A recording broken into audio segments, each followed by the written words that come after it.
Welcome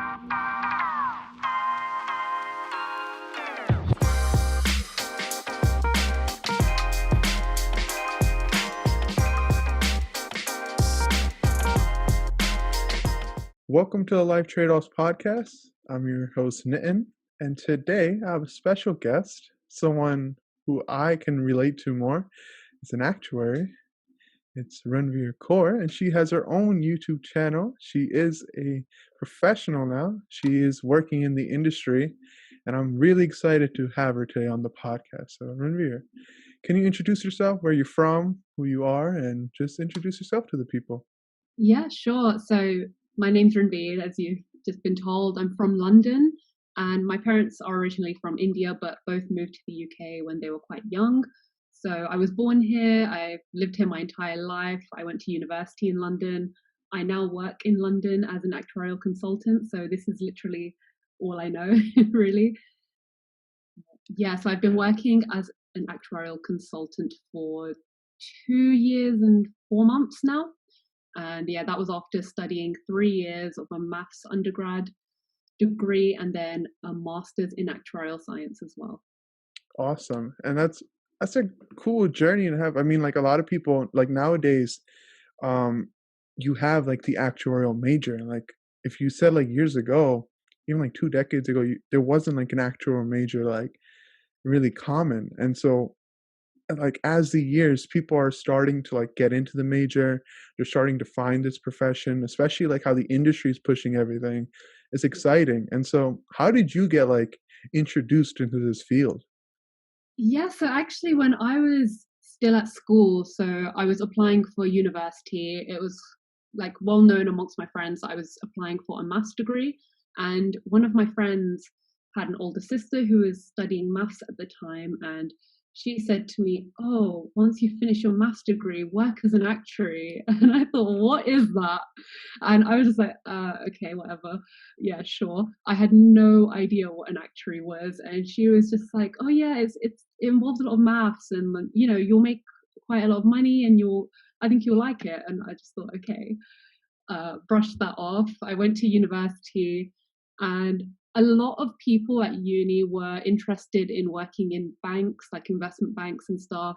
So that's what I was looking towards as well. And it was only until a close friend of mine on my course said that her boyfriend had literally just done a summer internship at an insurance company, and he really enjoyed it and thought like we'd both enjoy it too. And it was only until like I heard them say that I was like, oh wait, an actuary, that sounds really familiar. And then I thought, okay, let's just look into this because I don't know if I want to go into that whole finance banking, investment banking route. So then I started just like looking into it a bit more, and I thought, you know what, this looks kind of interesting. It's like probability stats based. I wasn't like a big fan of like economics at the time, but and I know some of the modules had involved some of that, but I just thought, you know what, it could be quite interesting and like it could be a career for me. So then, yeah, I just started applying for loads of internships and graduate schemes. And then I thought maybe if I do a master's as well, that will help me learn a bit more about it and just, yeah, basically make me know for sure that this is what I want to get myself into. So that's basically how I kind of got into the whole thing. It was just word of mouth from people like at school and in university. And yeah, so I'm really happy that all of that happened because I had no idea what an actuary was, like absolutely no idea. Yeah. Yeah, people started talking about it. It just like comes like full circle basically. Like you learn about it and then you get an exposure to it and then someone else does it and then you fall into it. And then if you like, because there's like so many traits that like us actuaries like have, like we like math, we like working sometimes independently, but sometimes we do want to collaborate with people. And so there's essences of like the major and like the profession that really exude us as a person. And Yeah. even like as an actuary today, like I think we're breaking out of that norm of what like an actuary previously was. Like previously an actuary would be someone who's really quiet, reserved, someone that everyone looks up to in the company because you rely on them. And Yeah. nowadays you still rely on them, but like they're starting to become more vocal and become Mm. someone in that company that can be a CEO. Like you see it in AIG, the CEO is an actuary, a previously actuary. So you went through your journey briefly of how you like learned about it. And when you applied for those internships, did you have like that master's degree in hand, and how valuable was it and how hard was it to get those internships? Yeah, so in my second year of university, that's when I had applied to loads of banks for internships and I was unsuccessful with everything. And then the following year, so it was my final year of my undergrad degree, and that's when I'd found out about what an actuary was. Like I researched it in a lot more detail, and that's when I had literally just started doing all my applications there. And so I think I'd applied to like 20 to 30 places, like varying from insurance companies to like consultancy firms and stuff. And it was it was just like a really long process. And I was actually unsuccessful for everything except one where I had made it to the final round, and it was a partner interview, and I'd been waiting for weeks to find out if I'd been successful, and I was told that I was unsuccessful, and I was like putting all my hopes onto that. And it was and then I think what happened was I spoke to HR, and they gave me feedback and said actually there was no negative feedback.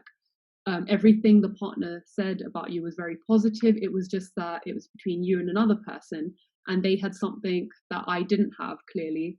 And at the time, I hadn't applied for my master's degree. And so that's when I started thinking like maybe having that master's degree might help me and give me an edge over other applicants, like how that applicant had an edge over me for whatever reason. I'm not sure. But after that phone call, I managed to talk my way into still getting an internship with the firm, but it was in the tax team instead. So, not what I had planned at all, not what I wanted. But at that point, I was like, I'm going to take whatever I can get because it was a company that I really wanted to work for. And I thought maybe somehow I can just shift into the actuarial team and show a lot of interest and get in like that. So then after I had found out, yeah, you can do the tax internship, there's an opening, if you were going to be considered for the actuarial team, then, for sure your skills can be transferred to the tax team and it'll be like, I think they'll be glad to have you on board there. So then after that, I was like, okay, let me apply for a master's degree now. So then I had applied for it then.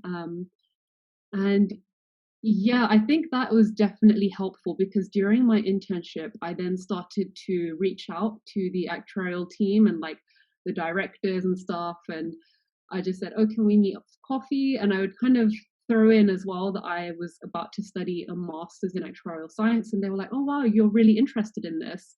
And I was just like, yeah, this is something I'm really interested in. And then I think, yeah, that really helped having that degree. I still wasn't sure at the time, but I was just kind of really forcing it, like really saying, you know what, yeah, I really want to go for this. And then, yeah, my master's degree, I went through a few of the exams and I thought, okay, this is tough, but this is something that I want to continue to do and continue to do whilst I work. So I was really happy that I managed to secure that job within the same firm for the actuarial team for the following year. So I hope that answers your question. Yeah. I I mean, went off on a tangent, but I think the main like thing here is that even if you don't get like your initial like what you want, it's like putting your foot like in the door mm, and you just find the path from there. yeah, um like you did, like you went into tax even though like it was discouraging that you didn't get the position you wanted. yeah, It's like where you start isn't where you end up, and yeah, that's a key example of that. And you just made the most of your opportunity, which where a lot of people would have just been like so discouraged even if they got like the tax opportunity, who knows, they would have like stayed in that position. But yeah, now you're like where you like wanted to be, right? And so like now you're an actual consultant, and from what I've heard, and a consultant in general is like so much work, and like it can get tedious at times. And like, can you go like more into that? Because I'm actually interested in like being a consultant maybe when I do full-time work. Like, can you describe that? So it's definitely very different to what I expected when I was at university. I didn't realize that there was going to be that much of a difference between working like in the industry at an insurance company rather than working as a consultant who advises insurance companies, banks, and asset managers and stuff like that. So I had no idea what I was getting myself into. And I think I did have quite a weird start to my job as well, because I was shifted onto a project within the general insurance team, and I was joining the life insurance team at the time. So I thought my clients would be life insurance companies, but I was working on a project where I was I was looking into like marine and cargo policies and looking at how natural disasters across like the past few years could have an impact on like the reserves of our general insurance client, and how much they should set aside and things like that. So we were essentially advising the client on like um, just on what they should do and just reviewing their data, checking that we were happy with everything that they had provided to us. And because at that time I was just like a complete newbie, like a literal noob, like I had no idea what was going on. I just felt like I was not qualified to be giving advice and using expert judgment and making decisions for the client. But that's essentially like what the role of a consultant is. And it was like I was working extremely late hours, which I think had really demotivated me at the start, because I thought I was getting myself into a career that had like a really good work-life balance from what I'd heard. But I guess the role of a consultant is slightly different. There's a lot more work to it. I was definitely overwhelmed with the change from being a student to working, but I'm honestly like really happy with the projects that I'm doing within life insurance now. So I'm currently working on an audit for a life insurance company. It doesn't sound amazing, but I'm learning so much about all the different aspects of a life insurance company and like all the processes that take place. So I'm really getting a broad understanding of like how life insurance companies work overall, in as opposed to just working within one set team of that life insurance company had I not been a consultant, if that makes sense. So for now, I think as like my first role in in the profession, I think I'm glad that I stepped in as a consultant first, because I'm getting so much like more exposure to everything rather than had I joined a smaller company, like a smaller insurance company, and just kind of been stuck in one team just only doing like pricing or only doing like valuations and stuff like that. Absolutely. And I think like as a role of consultant, like you need to know a little bit of like everything almost. Like you need to know this, and that, and like who can help you if you don't understand some things. And like it just aids in like having a consultant with great knowledge. And especially like you were overwhelmed at first because there's so much to learn. And like every day is like a new like addition to the puzzle. And Yes. like you're adding to that bigger picture. And I guess that's like the beauty of like the actuarial consultant profession. Like you're adding to a bigger picture. And now you're adding to Oh, that no. job. Yeah. Exactly. It definitely feels like, I am making like I am helping and making a difference as well. And there's always something like to be continuously learning about. There's so many changes happening in like regulations and legislations that you need to know about, because that's what clients are interested in knowing about, and they're obviously relying on us to know and help them. So you're continuously just having to learn all these new things. And that's why I guess I can see a lot of people tend to say that working as a consultant, like there's never like a boring day, or there's never a day where you're doing the same piece of work. There's always something new to be doing and something different to be doing. But sorry for cutting you off there. No, I mean, that's like really important to know as well. Like the things that you learn, like let's say professionals you asked 20 years ago are not going to have the same regulations as today, especially like things are getting more stringent. Um, especially like with the addition of technology, all these companies are trying to understand how technology affects their business. And especially in like marine as well, like even in all of those things, every single line of business gets affected by technology, no matter the role. And Yeah. there's going to be regulations in the future as well that we need to just keep in touch. And like, I think that's the thing that I really appreciate about insurance is that it follows everyday standards. Like it never like falls behind because it can't. We're dealing with like real life things. Yeah. And Yeah.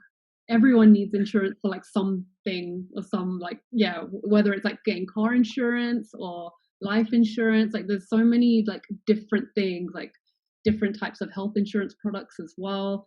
Like there's going to be someone in the world that needs to be taking out insurance, which is why I feel like, yeah, I'm glad I've joined this profession. I am actually helping in a way that I didn't think I would be when I first was applying for roles, sorry. But yeah, I agree. It's definitely really interesting. yeah, and like what happens is that, like you said, everyone needs insurance. So our jobs are going to stay there no matter what. And Yes.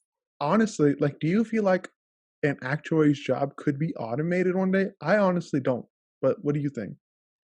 Yeah, I somebody else had asked me this before as well, and I get that a lot of our like a big part of our job is manipulating data, and that's something computers can do. But like you mentioned earlier, there's a lot more communication involved now, which computers won't be able to do for us. So it will be us that will actually explain what's going on with the data. Like the computer can do all the work and like do all the statistics and the modeling and stuff like that, and like number crunch and like give all the figures and the data, but then we'll have to actually explain that to those who aren't familiar with these technical concepts. So we'll definitely still be needed because there are still a lot of people in the world that don't really understand any of this stuff, and I guess that's why they make us go through all these exams. Like it really shows that we have so much knowledge on all these different aspects, and so we are in a position and we are qualified to be giving this advice. So yeah, I don't think we'll be replaced, not anytime soon, at least, unless yeah, there's a way of computers being able to just like explain what's going on with the data. But yeah, I don't think that will happen. Yeah, I think it's because like it's that decision making is what we honestly get paid for. Yeah. And like if there is, and that's what we're trying to do. We're trying to speed up like the process of gathering all our data together because that's the most time consuming part. And then the most meaningful thing is the decision making and the business decision attached to it.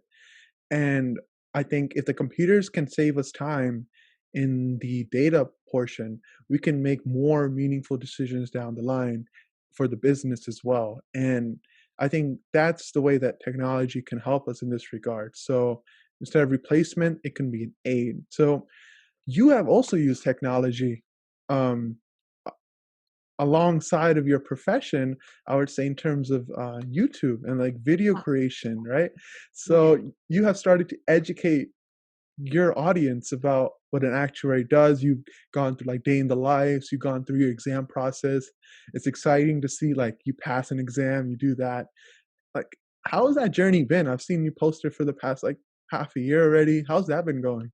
It's been so much fun. I think like throughout my life, I've actually had like 4 or 5 different YouTube channels, all on like random different things. And I just love filming videos and editing them and like interacting with people online through like similarities that we have. So this year I had been spending so much more time at home. And I'm the kind of person who's always on the go. Like I always like to be somewhere, and like just being stuck at home, working from home, and then not being able to go out anywhere. And like I always go to like dance classes or the gyms, and that just got cancelled. So I had so much more like free time, like spare time. I know like I can get quite busy with work and studying, but there was a lot more free time compared to normal. So I just thought like, yeah, why not just start this off? It's something that had been on my mind for a while, and I had been actually watching a couple of other YouTubers, but they were from Canada or America. Like I hadn't seen anybody from the UK making videos like at the time when I wanted to start. So that was like in June. And yeah, I just thought, let's just do it.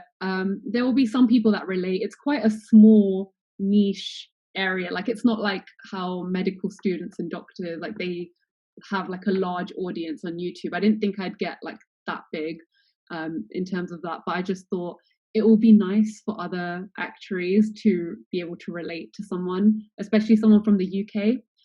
And yeah, I just thought after my exams in April, now's the best time because I've got a bit of time before I have to study for my September exams.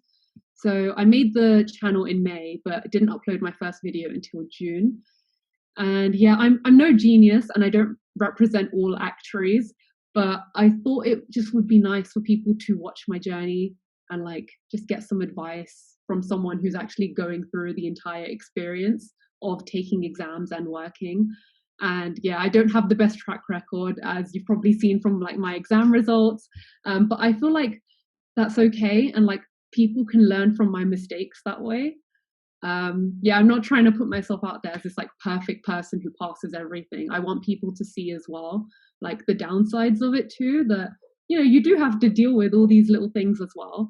And yeah, I'm starting to get a lot more comfortable on camera now, so I'm really enjoying it now. It's just about keeping the momentum going as the year goes on. But yeah. Absolutely. And I think we can see that progression as we like watch your videos. It's like that's the beauty of making like videos consistently, is that you can see growth within yourself, whether it Yeah. be on camera, off camera. You see how you handle certain situations, and it sometimes affects you like indirectly. Like, I reacted like that. Is that a good way of reacting? Emotionally, for myself, for the camera, and like that genuine like persona is like something you don't see frequently online. Like it's always like positive, positive, positive when life is not always that positive, Yeah. right? Like you only like we go on LinkedIn, it's like, oh my god, I passed my actuarial exam. Like Yeah. you don't know how many times that person failed Yeah, before that, exactly. right? Yeah. And then those who fail obviously aren't going to be talking about it online. You're only going to be seeing the people who passed talk about it. So yeah, I think it's really important for people to see the other side of it too. And I obviously don't show every negative aspect, but just showing that much, I think, is enough for people to realize, oh crap, this does happen to other people. Like, yeah, okay, I can relate to that. But there are obviously going to be those who do pass exams first time, but I'm definitely not one of those. So yeah. Same, same. And like it's like we're not encouraging you to fail, but we're saying that you should use that failure as motivation to get you to where you want to be. And Exactly. so don't like give up, and like you can see like from both of our journeys, like you can fail and still get to where you want to be. It'll just take a little bit longer, but Yeah. you learn more lessons. I think the more hits you take, right? You can Yeah. like you're more resistant to like more dire hits down the line. Like, Yeah. right? It like trains you. Yeah, and I think like the whole tax internship thing was like a good example of that too. Like I basically like failed in getting an actuarial internship and was like managed to get a tax one instead. So to some, that's you failing basically. But I managed to turn that into a success. And like it took so much more work. I had to do extra interviews, and like I obviously had to do extra work during my internship to reach out to the actuarial team, but that really showed to me like just how much I actually did want it, and like really made me think, okay, do you know what, I worked so hard to get here now. Now that I'm in this role, like I'm gonna make the most of it and I'm gonna stick to it. And yeah, I think had that not happened, like I don't know what my mindset would have been. So yeah, I definitely think like it's okay to fail, because sometimes it can really shift your mindset in a way that might be better in the long term. Yeah, it's like failure makes you appreciate it when you actually have it. Yes. Like Yeah. like if you're like given money in your life and you never have to earn money in your life, you don't actually appreciate the value of money, right? Yeah. And so like right? And so like when you get that job the first time, you may be like, "Oh, this was so easy and I can just get it again if I lose it." But when Yeah. you know you had to bust your ass to get that job, Yeah. you're gonna do everything and anything to keep it and do Yeah. better at it every day. Yeah. Yeah. Exactly. Yeah, and now like you have started like your YouTube journey, and like you've seen like other people follow their journey. Are you Hmm.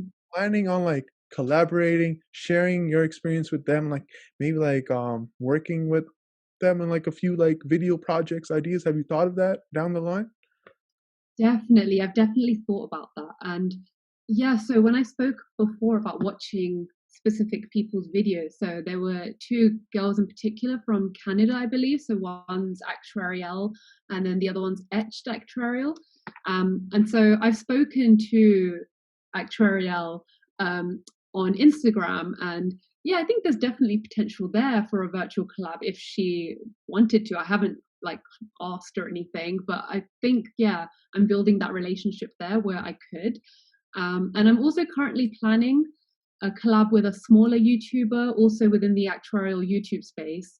And then also like another collab, but someone outside of the like whole actuarial space. So just kind of merging together two different audiences. But honestly, I think it would be really nice making videos with other actuaries and like just kind of comparing our journeys as well, because everyone's journey will be completely different. And I think there's another girl on YouTube as well from the UK. So she recently started working as a graduate in September, and her name's like Paige. Yep. Um, yeah, so she's quite big on YouTube, and I think she like I had watched her videos in the past when she was a Cambridge University student. So like at the time when I had started making my like videos and stuff, I think she was still at university. So I didn't realize like she was going to go into like a grad scheme as well and also make similar videos. So it's really nice seeing another person from the UK, like another student, making videos about their own journey. So yeah, I think it would be great like to be able to reach out to them. I don't think like I'm at that point yet because I'm still kind of small myself compared to these other YouTubers who have been making videos for years. But you know, if like the opportunity was there, I would love to collab with them. I think that would be great for both audiences as well. Yeah, it's like interesting to see like especially Paige, like she originated from not even an actuarial mathematics background. She came from a science background, Yeah, and yeah, she fell into like the actuary role, and like you said, she has been recording for like years, and so you can see that progression, and you're starting to make that progression, and it's just valuable to see down the line for younger generations of how, okay, if I'm at this point in my life, how did other people react? And we're just doing things that we think would be helpful for people down the line, yeah, right? If like yeah, we were in that position. And that's why we ask for professionals like what did you do when you were my age, and like in that respect. yeah. So like you're a consultant now, but like do you picture yourself being this role like for the next 5 years, 10 years? Like what's your plan? Like what do you Mhm. want to do for the rest of your career? Yeah. So I think when I had first started working, there was like a common theme amongst people who like were kind of saying like I don't know if you've heard like of the big four firms like EY, PwC, KPMG, and Deloitte. So usually people will join those firms, and then after like a few years, once they get their qualifications, they'll then move on into the industry where they'll have like a better work life balance. They would have learned all the skills they needed from the big four consultancy firms and then move on. And so I kind of thought as well, maybe I'll do that, like work there for a few years, like work hard, do the hours, like stick it out until then, try and get my qualification there and then move on. But I'm actually really enjoying myself here now. So I'm not actually too sure. I think I'll still continue here up until manager if I make it that far. um, and in terms of specializing, I actually was really interested in becoming a health actuary after kind of looking into all the different types. So I work in life insurance right now, but I know like health insurance is quite a small but growing field. And like with like things constantly changing in the world, I feel like it's just such a growing area and I'll feel like I'm actually like really helping people. So I know like health and care actuaries like will work in areas like financial planning for like the NHS, which is like our national health service here in the UK, or like helping the government just like find new ways to like restructure and stuff. And then there's also like opportunities within like the private sector, which, you know, you just meet the needs of like the people. There's like always like a growing demand. So I can see there's like opportunity there and it's something of interest to me. So maybe at some point, if I ever get sick of working as a consultant, I may try and shift to like a health insurance company. But yeah, I'm still just keeping my options open and just seeing where it goes. But yeah, and I had also thought in the past, like in the past couple of years, do I still want to be an actuary? Like there's still times where I question myself when like things get really tough. And I'm like, maybe I should like look into becoming like a maths teacher or something like that. And I've actually spoken to like this really close friend of mine at work about it. She's just like, I mean, yeah, but like you've got yourself like this far now. Like, you know, I think around that time was when I was feeling quite demotivated about the hours as well. Obviously now I'm in a much better place with work. So I think, yeah, that whole maths teacher thing was just a phase. Maybe at some point in the distant future, I might go down that route because I think it will be so rewarding. Just because I remember how much of an impact my maths teacher had on my learning, and I know not everyone gets that. So I want to have that impact on other students as well, like what I'm trying to do with my YouTube channel. But yeah, so I think I'll still be working as a consultant for at least another few years. And then I'll just see how it goes. Like, I'm constantly in communication with different clients as well. So if there's like it's something different, like a sort of project that interests me, I might like move down towards that route instead of like the health and care route instead. But yeah, as a consultant, I'm like exposed to so many different projects. Like there's investment projects as well. I haven't been too involved with those. I've kind of stepped away from that, but there's always the opportunity there for me to get involved with stuff like that if I wanted to. I just need to raise it to the right people, which I think is so nice that I have the choice as well there, that I'm able to work on different things so that I can figure out what I want to do. But yeah, so for now, just keeping my options open and just sticking it out as a consultant for as long as possible. I think that's a great idea. And I think that's so funny you mentioned becoming like a maths teacher because I have thought of the same thing, but I think I have a kind of an alternate approach to it. I'm like, I want to be an actuary. Want to keep my options open as well because things happen, right? You get the Yeah. process is so long sometimes that it can be demotivating if you fail an exam and you study for months.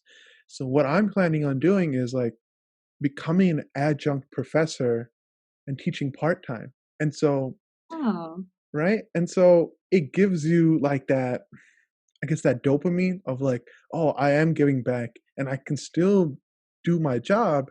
yeah. And right? And so you can teach people. And so I run a tutoring business and I want to become an adjunct and we have our YouTube channels. So those things feed into my things that I don't have to do full time anymore. Like I don't Yeah. have to give up my actuarial profession to become a full time teacher, but rather I replace them with smaller things that all add up to a bigger thing. Yes, definitely. Yeah. And like doing like math tutoring on the side is definitely something, yeah, that to consider too, rather than just quitting as an actuary and changing profession completely. Yeah, I think you can still get like that rewarding feeling by doing like part-time stuff like that. So yeah, that's definitely a really good idea. And yeah, to be honest, I think I'll start thinking about that more once I've actually got through these actuarial exams, because that's what's really taken up my time right now and stopping me from really thinking about anything else. So yeah. Yeah, and it's like I mean, a lot of people take it like really seriously, like they have like no life, like they just sit at their house and just study, study, study. And I commend that. Like I don't have that type of patience. Like just sitting there for hours. Yeah. I kind of like find like the best way of studying. I think we have different ways of studying, but like what type of journey do you like or mindset do you have when you approach like a new exam or anything in general that has such a time like long time span? Yeah. So I've actually like watched these YouTube videos where people talk about how I'm able to study for 10 hours in a row and like stuff like that. And I just think I wish I was able to do that. But Yeah, my whole method of going about it, when I have like a new exam that I'm going to take, I'll get all the material and I'll just try and go through all the content as quick as I can, but in like sessions of 45 minutes. And I've spoken about this on my YouTube channel before, but yeah, I like to work in like smaller sessions and then take small breaks and then do another session and then take a small break. Just to like, yeah, break things up so that I'm not literally stuck at my desk all day. I can just like get up, like go get some tea, walk around a bit, use the bathroom, do all sorts of things in between. And yeah, just try and like get through the content quickly, because I feel like I can get really unproductive as the hours go by. And so with these small breaks in between, that's like my attempt of kind of bringing back some of that productivity there, and just, clearing my mind, making myself ready for the next chapter. And yeah, so that's definitely what I do. And then once I've gone through the content, then I just like go through as many past papers as possible, because I feel like that's literally like the only way to do it, when you just keep doing all these like practice questions and like get a feel for what the actual exam will be like. And that's always been my approach to it, because I've like always done like maths in school and like at university. That's always been my approach. And I feel like with the actuarial exams, it's quite similar. There are obviously questions which you need to apply your knowledge rather than just like reciting something that you've like, it's less about memory work and more about, yeah, applying the knowledge you've picked up from the content. But I still think like practice questions can like just expose you to so many different questions that you may not have even thought about, and just make you think about the content differently. So that's definitely my way of going about it. And yeah, at times it does get quite difficult and really discouraging. Like I go through so many ups and downs with studying, it's unbelievable. Um, but I always, I like I said before, I always go through this phase where I'm like, why am I putting myself through this? It's just so much effort. It's so much work. This is so long. I should have chosen a career where I don't have to do exams. Um, but then I always get back to where I was before. I'm like, no, I need to do this. I need to just keep going with it now, and it'll be fine. Yeah, so it can be quite difficult to stay motivated, but you just have to like remind yourself it will be worth it. Like you will be rewarded really well with it, and this is the career I want to be in. I shouldn't let these exams like get in the way and interfere with that, because this is all knowledge that I'll need on the job. Some of it is a bit irrelevant, but for the most part these exams will help, and like having that qualification will just open up so many doors for me. So yeah. Yeah. And I know, yeah, there are so many other people in the same position as me. So yeah, that's why I made that video about dealing with failure and how to stay motivated. It was also for myself as well, to look back at and just remind myself, you've got to stay motivated. You need to keep going with this. There's not long left. Keep working hard now. You will be rewarded later. So, yeah. Yeah, it's like you're your biggest cheerleader always. It's like Yeah. a lot of times, like people are gonna be doing their own thing, and then who's gonna be there to pick yourself up? It's like it's you. It's like if you can't make yourself happy, you can't find other people to make you happy in that regard. So you got to find what makes you happy, do those things when you feel down. And I Yeah. think, honestly, like when you study, I have pulled all nighters before. I have pulled actually 4 all nighters in Wow. 1 week, and I had to take a whole week off the next week. But what I realized in that whole process is that you can put long hours in, but you have to realize that it's the amount of hard hours of work you put in rather than the amount you put in. It's like quality hours Yes. versus quantity. Yeah. Yeah. Exact. And then if I can put 2 hours of quality work, that might equal like 8 hours of actual work if I did it like passively. Like if I was like not as like 100%, like if I was sleepy or if I was tired, like I try to measure it like that now because I want to make sure I do it efficiently rather than just I'm Yeah. studying to just study, right? Yeah. Yeah. A partner at work actually told me as well to make sure I don't just spend the entire day studying. And I actually found that on the days where I had spent literally from like the minute I woke up to like the minute I go to sleep, like the days where I spend all that time studying, like even taking breaks in between, the next day I don't want to study. Like I feel like I've just literally tired myself out. And then the next day I'm like really unproductive and I'll like take a really long break and then get back to studying. And then the following day I'm like, okay, no, let me get back to being motivated again. And then it's just this really bad cycle. So just trying to like make sure you're not spending the entire day studying, for me, has really helped, because then I don't tire myself out. It's like that whole like endurance, like for all the months that I'm studying, just to keep it consistent. Because that way I just won't slack off. But yeah, that advice from the partner really helped as well. At first I thought, no, I can't waste any time. I like every minute I need to be doing something to help me pass this exam. But it's so counterproductive for me, at least. I don't know about other people, but yeah, I think it's definitely really counterproductive for me. Yeah, and like what I like to do is I like to put things into like analogies and compare it to like other things as similar as possible. So like I love running and like I love exercising. So I like to run like half marathons and marathons. So it's 26.2 miles. I don't remember off the top of my head how many kilometers that is for the UK, right? But like Yeah, it's a really long distance. It's yeah, I don't know, 13,000 uh I don't know. I don't honestly remember. But the thing is that to train for these long distances, you need to not run you can't run a marathon every day. You can't run that long distance, right? yeah, You need to break it up into chunks. One day you can do a long marathon, but the other days you can do like short sprints and mm, you can do jogs. And so that's the approach you need to take while studying or other things in your life. You don't want to burn out, so you only do it once a week, and then you forget it next week. You want to do it like a little each day, so whatever you learned yesterday can carry on to the next day, and you have enough energy to do it, and you continue to build on to the growth you have already. Like, yeah, right, if you study like the whole day and then you're like, I don't want to study tomorrow, and then you skip another day, you skip another day, something yeah, you learn you just forget, right? yeah, yeah, exactly. Yeah, and I've ran a half marathon before, so I can definitely relate to that example. Yeah, that definitely makes sense when you put it in that way as well.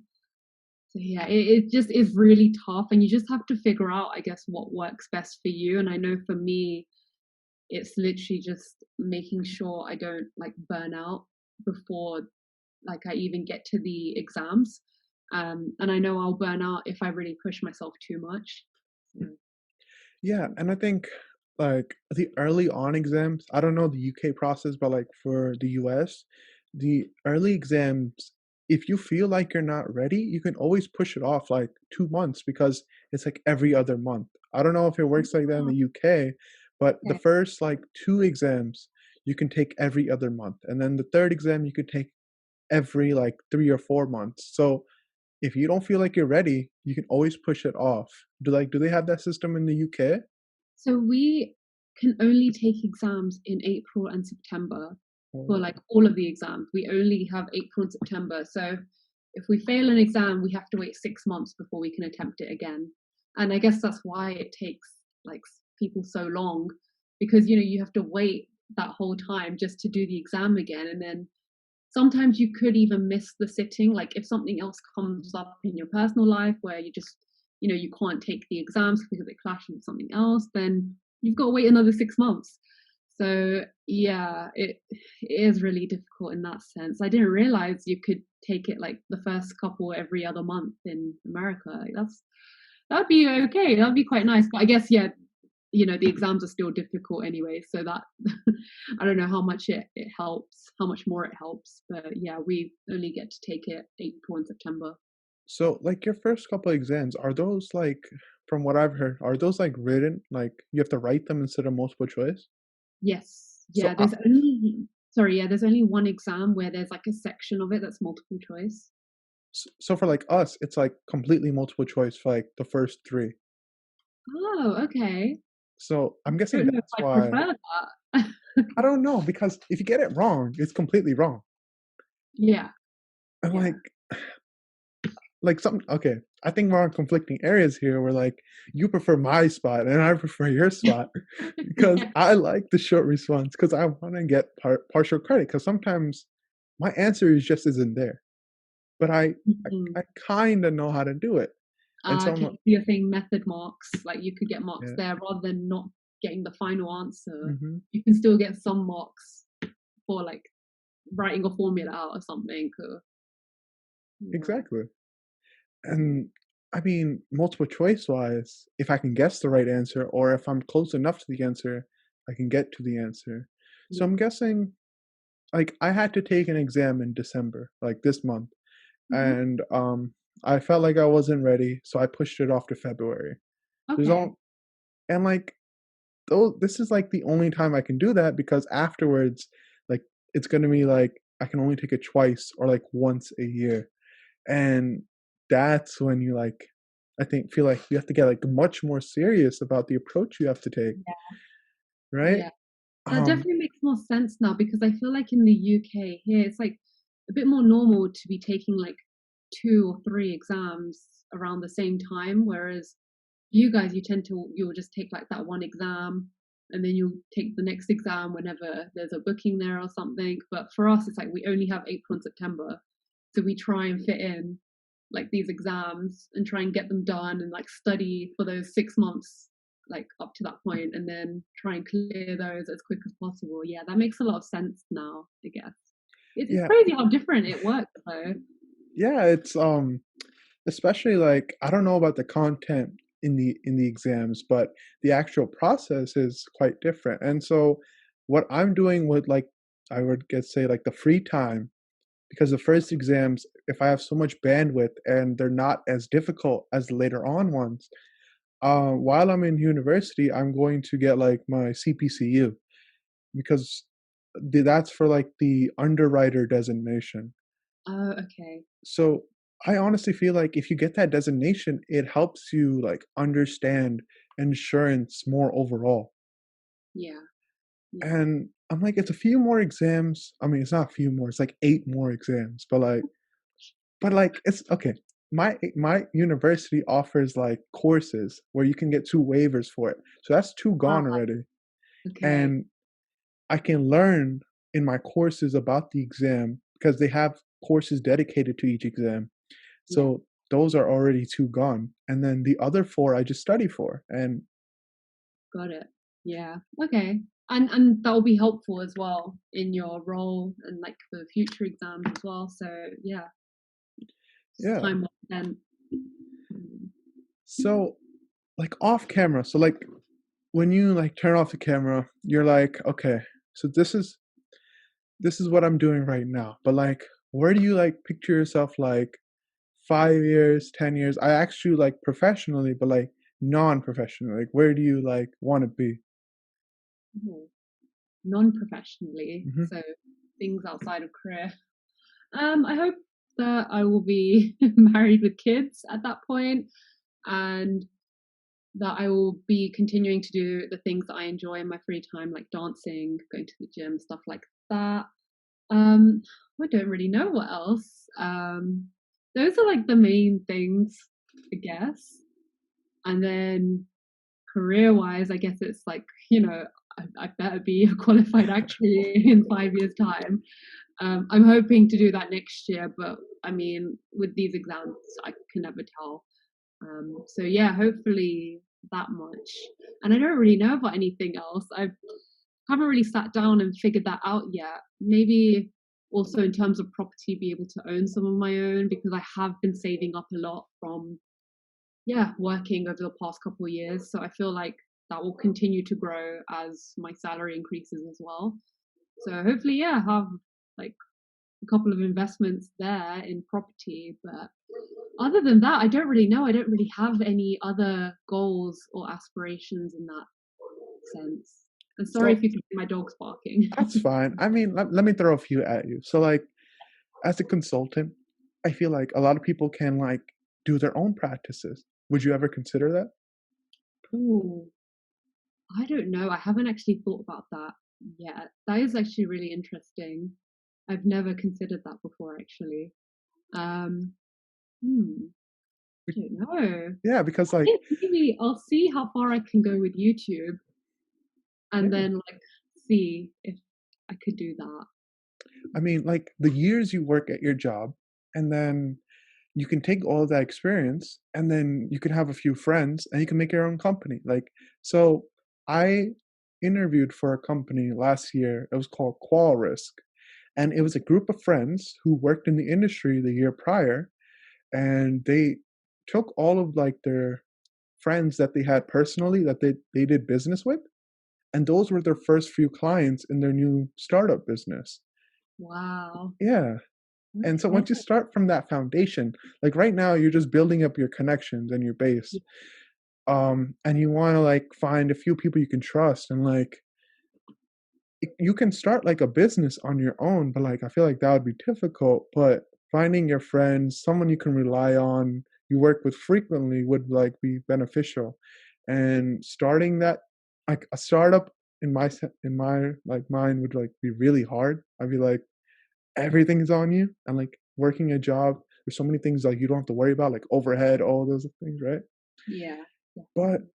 working for yourself, I feel like is rewarding. Like, you know, we want to make it in like this YouTube space because like not only is there monetary gain in this, but like we can educate the masses. And sometimes there's things that you do at your job that limit you in what you can actually achieve. Like sometimes I want to give this advice to you, but I can't because it's not a professional advice, right? Mm-hmm. And Yeah. those are the type of things you can do in your own company. But I feel like that would be like something like 7 to 10 years down the line, right? Yes, definitely. I still feel like right now I don't know enough to be able to do that. Um, but that, yeah, that is really interesting and definitely something to consider. Like, yeah, say 7 to 10 years down the line, that would be great to have my own business, especially in that area, which I've like grown and like had a lot of experience in, like throughout my 20s. So yeah, that's Yeah. interesting. And I think like another idea, see, I'm just throwing ideas at you, you could just take them for free, you know? Yeah. So another thing I guess like would be like, how about you create like a system or a service that teaches someone like a day in the life of what a consultant does as like an actual consultant. Like I'll take you through my day and you charge them a fee for it and like whatever, and like you take them through your day and like what's it like. I can take you through a Oh, week if you want, right? It's like an experience. I see, providing work experience for someone else. Like, yeah, basically having them shadow, like work shadow you, I Yeah, guess. it's See what like, you're doing. and I feel like does anyone like do that? I don't know, like, So, like my work, we have had a couple of people come in for like a few days, like as work experience, and I've had like a school student coming around, and like I had to have a chat with them just about what I do, just so that they know, and then they'd follow other people around and take notes at their meetings and stuff.